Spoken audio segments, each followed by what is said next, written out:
കർത്താവേ, നിന്റെ ഉന്നതമായ നാമത്തിന് സ്തോത്രം ചെയ്യുന്നു. കർത്താവേ, നിന്റെ വിശുദ്ധ പൗരോഹിത്യത്തെ മഹത്വപ്പെടുത്തണം. 40 വർഷം ഞാൻ അർപ്പിച്ച കുർബാനയുടെ യോഗ്യതയാൽ കൃപാസ്ഥാനത്താറെ ജീവനോടെ പ്രത്യക്ഷപ്പെട്ട പരിശുദ്ധ അമ്മയുടെ മാധ്യസ്ഥതയിലെ ഞാൻ അങ്ങയുടെ മക്കൾക്ക് വേണ്ടി പ്രാർത്ഥിക്കുന്നു. അമ്മേ, പണിക്ക് പോയിരിക്കുന്ന അപ്പൻ രാത്രി ഭക്ഷണത്തിലുള്ള വകയും കൊണ്ടുവരുമെന്ന് വിചാരിച്ചുകൊണ്ട് അമ്മയും മക്കളും കാത്തിരിക്കണ പോലെ ജീവിതത്തിൻ്റെ ഓരോ വിഷയങ്ങളിൽ ഘടകങ്ങളിലേക്ക് കടന്നു പോകാൻ വേണ്ടി ഈ പ്രാർത്ഥനയും കാത്തിരിക്കുന്ന അനേക ആയിരങ്ങളുണ്ട് ഇസ്രായേൽ ലോകം മുഴുവനും. ആ മക്കളെല്ലാം ഞാൻ ഈ സമയത്ത് ഓർക്കുന്നു. ഓർത്തുകൊണ്ട് അമ്മയുടെ മധ്യസ്ഥതയിൽ ഈശോയ്ക്ക് മക്കളെ നിങ്ങളെ ഏൽപ്പിക്കുന്നു. കർത്താവ്, ഇന്ന് ആശുപത്രിയിൽ പോകുന്നവരുണ്ട് ഈശോയെ, ഇന്ന് ഓപ്പറേഷന് ഡേറ്റ് ഇട്ടിട്ടുള്ളവരുണ്ട് ഈശോ, അവരെ ഞാൻ ഈശോയ്ക്ക് സമർപ്പിക്കുന്നു. കർത്താവ് അവരെ സന്ധിക്കുകയും സമാധാനിപ്പിക്കുകയും ചെയ്യട്ടെ. ഇന്ന് സ്കാനിങ്ങിന് പോകുന്നവരുണ്ട്, ഇന്ന് ടെസ്റ്റിന് രക്തവും മറ്റു കാര്യങ്ങളും ടെസ്റ്റിന് കൊടുത്ത് റിസൾട്ടിന് പോകുന്നവരുണ്ട്. കർത്താവ്, അവർക്കെല്ലാം അനുകൂലമായ റിസൾട്ട് കിട്ടാൻ ഞാൻ മക്കളെ ഈശോ നാമത്തെ ആശീർവദിക്കുന്നു. ഇന്ന് പ്രസവം നിശ്ചയിച്ചിരിക്കുന്നവരുണ്ട്, അത് ഓപ്പറേഷൻ ആകല്ലേ എന്ന് പ്രാർത്ഥിക്കുന്നവരുണ്ട്, ചിലർ ഓപ്പറേഷൻ ആകണമേ എന്ന് പ്രാർത്ഥിക്കുന്നവരുണ്ട്. കർത്താവേ, എന്താർക്കും ഓരോരുത്തർ അനുയോജ്യമായതും അവർക്ക് സന്തോഷം തോന്നണമെന്നുമായ കാര്യങ്ങൾ ചെയ്യാൻ നീ അവരെ ഈശോ അവരെ അനുഗ്രഹിക്കണമേ. അങ്ങനെയുള്ള മനസ്സിൻ്റെ വ്യത്യസ്തങ്ങളായ മനസ്സ്, എല്ലാവർക്കും ഒരുപോലെ ധൈര്യമുള്ളവരല്ല, എല്ലാവരും ഒരുപോലെ ആത്മവിശ്വാസമുള്ളവരുമല്ല. അമ്മേ, പോരായ്മകളെല്ലാം പരിഹരിക്കണേ. പരിശുദ്ധമ്മ ദേവമാതാവിൻ്റെ മാധ്യസ്ഥത്തിന് ഞാൻ ഈ മക്കളെല്ലാം സമർപ്പിക്കുന്നു. എൻ്റെ കർത്താവിൻ്റെ ഉന്നതമായ നാമത്തിൽ, സഭയുടെ അധികാരത്തിൽ, കുരിശടയാളത്തിൽ ദൈവശക്തി അതിനെ അനുഗ്രഹിക്കപ്പെടട്ടെ. ഇതിനെപ്പറ്റി നമ്മുടെ സബ്ജക്റ്റ് അറിയാമല്ലോ അല്ലേ? എന്താണ്? അതായത് വേണ്ട സമയത്ത് കരുണയും കൃപാവരം ലഭിക്കാൻ കൃപാവരത്തിൻ്റെ സിംഹാസനമായ ക്രിസ്തുവിനെ സമീപിക്കുക. എങ്ങനെ സമീപിക്കാൻ കഴിയും? അതിൻ്റെ യോഗ്യത എന്തൊക്കെയാണ്? അത് നമ്മൾ 5 യോഗ്യത ഇന്നലെ കൊണ്ട് കഴിഞ്ഞു. ഇന്ന് 6ാം യോഗ്യതയാണ്. 6ാം യോഗ്യത എന്താ പറയണമെന്നറിയാമോ? പ്രാർത്ഥനാപൂർവ്വം സമീപിക്കുക.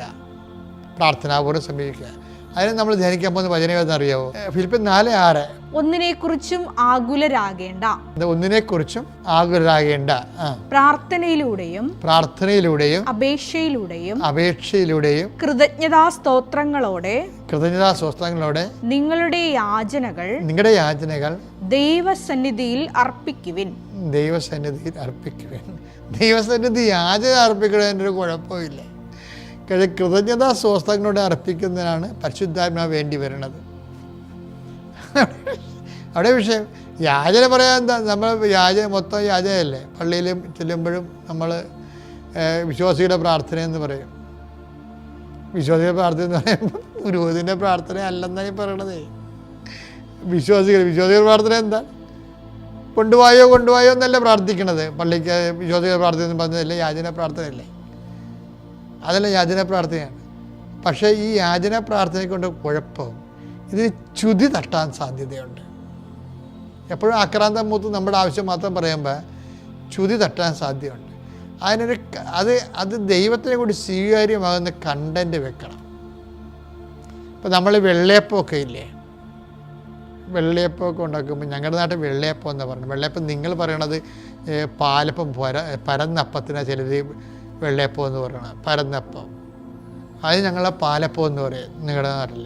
അത് ഭയങ്കര രുചിയാണ്. ഇങ്ങനെ ചിറക് പോലെ ഉണ്ടാകും ചുറ്റോട് ചുറ്റും. അത് അങ്ങനെ ചെയ്യുന്ന ആൾക്കാരൊക്കെ മരിച്ചുപോയി. ഇപ്പം പാലപ്പം എന്നൊക്കെ പറയണത് ചുമ്മാ കടയിൽ നിന്ന് ഇപ്പോൾ പൊടി മേടിച്ചിട്ട് എല്ലാം വെള്ളയപ്പമായിട്ടല്ലേ ഇരിക്കണേ. ഇപ്പോൾ അതല്ല, അതൊരു ഹെറിറ്റേജ് ആയിട്ടുള്ള ഭക്ഷണമാണ് വെള്ളയപ്പം. ഞങ്ങൾക്ക് 2 അപ്പമാണ് ഉള്ളത് ആലപ്പുഴ ക്രിസ്ത്യൻസിൻ്റെ കൂട്ടത്തിൽ. പിതിരപ്പമുണ്ട്, വെള്ളയപ്പമുണ്ട്. പിതിരപ്പം എന്ന് പറയണത് അത് ചില ആൾക്കാർ അതിനെ പറയണത് കറുത്തപ്പം എന്നൊക്കെ പറയാം. അതൊക്കെ ചുമ്മാ വിവരമില്ല പറയണതാണ്. പിതിരപ്പം എന്ന് പറയണത് നമ്മളുടെ ശർക്കരയും ഇതെല്ലാം കൂടി ചേർത്തിട്ട് ഈ പോർട്ടിച്ചയുടെ കാലത്ത് നമുക്കറിയാമല്ലോ, പാതിരി എന്ന് കേട്ടിട്ടില്ല, ഫാദേഴ്സ് ഹൗസിൽ ഉണ്ടാക്കണം. അതുമായിട്ട് ബന്ധപ്പെട്ട് വരുന്ന തറവാടിത്തുള്ള അപ്പമാണ് പിതിരപ്പം എന്ന് പറയുന്നത്. അതിപ്പോൾ ആ പിതിരപ്പം എന്നുള്ള വാക്ക് ഇപ്പോൾ ആൾക്കാർ ഉപയോഗിക്കുന്നില്ല.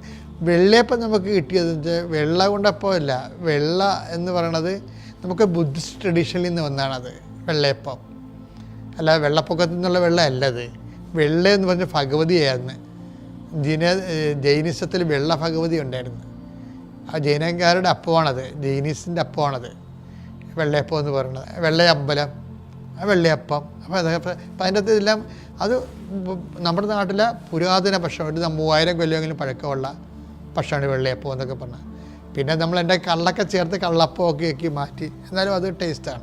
എനിവേ ഞാനീ പറയുന്നത് കാരണം ഇപ്പോഴും നമ്മൾ പാത്രത്തിൽ പുഴുങ്ങുന്ന അപ്പത്തിൻ്റെ കൂടെ പിള്ളേർ കഴിക്കത്തില്ല ഇത്. പിള്ളേർക്ക് പിന്നെ എന്ത് ചെയ്യും, നമ്മളൊരു മുന്തിരി കൂടി വെച്ച് കൊടുക്കും, ഉണക്ക മുന്തിരി കൂടി വെച്ച് കൊടുക്കും. 1-2 മുന്തിരിയും കുറച്ച് ഏത്തപ്പഴമൊക്കെ പുഴുങ്ങിയത് എടുത്തിട്ട് അരിഞ്ഞ് അത് ചേർത്തിട്ട് അപ്പം നമ്മുടെ പിള്ളേർക്ക് വെച്ച് കൊടുക്കുകയാണെങ്കിൽ പിള്ളേരെന്ത് ചെയ്യുന്നറിയാമോ, ആ കറുത്ത മുന്തിരി വെള്ളയപ്പം തിന്നത്തില്ല, അതിൽ ഏത്തപ്പഴവും ഏത്തക്ക പൊട്ടും അതുപോലെ തന്നെ മുന്തിരിയും എടുത്ത് കഴിക്കും.